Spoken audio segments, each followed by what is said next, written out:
Authoring a CUDA kernel doesn't mean you have to reinvent every algorithm from scratch. CUDA offers a range of cooperative libraries that speed up your kernels and shorten development time.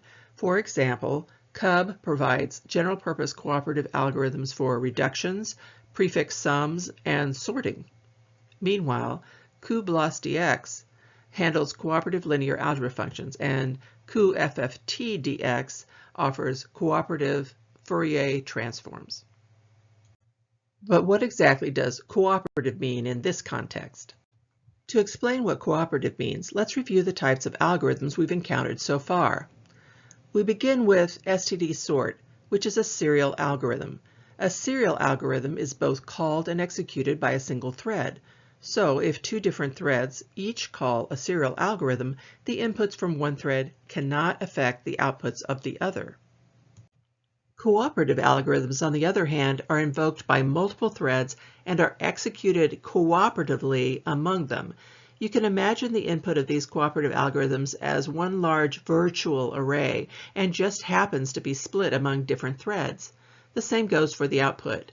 In the example shown, a cooperative sort takes elements 1, 3 from the first thread and 2, 4 from the second. After sorting cooperatively, the first thread's output becomes 1, 2, even though 2 originally came from the second thread. We've also used parallel algorithms, which are called by a single thread but executed by many threads behind the scenes. From a user's perspective, these algorithms appear serial since they just call them like any other function. However, under the hood, they distribute the work among multiple threads to complete the task faster. Some examples of parallel algorithms we've used so far include thrust transform and cub device transform. Now let's look more closely at cooperative algorithms. On the diagram, you can see how cooperative reduction might work. Here, all threads provide a single value into cooperative reduction. First thread contributes 0, second one contributes 1, and so forth. Inside the cooperative algorithm, these values are written into shared memory. After thread block synchronization, a small set of threads computes partial sums and writes them back. After one more synchronization, the total sum, 6 in our simplified example, is returned to the first thread.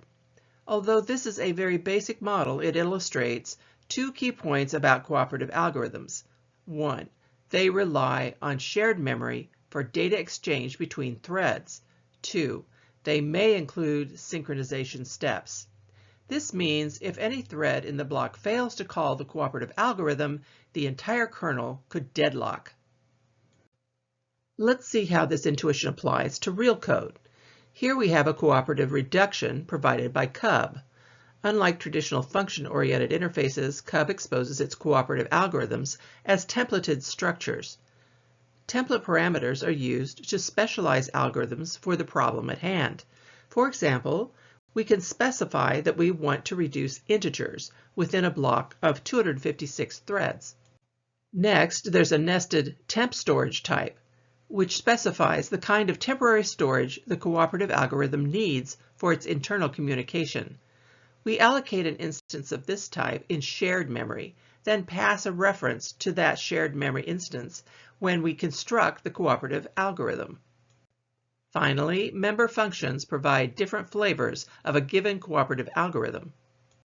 Putting it all together, usage of this cooperative algorithm looks like this.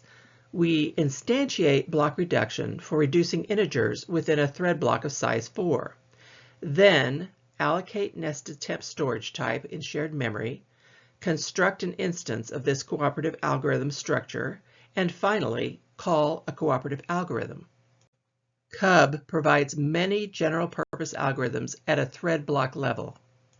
And one of these cooperative algorithms is actually a block histogram. The block histogram structure has a few template parameters as well. First, we have to specify the type of the histogram elements, which is integer in our case. Then, we have to specify the thread block size, like 256. Then, we also specify how many bins each thread is going to contribute. And lastly, we have to specify how many bins there are for our histogram. Then, the block histogram usage is very similar to what we have seen before.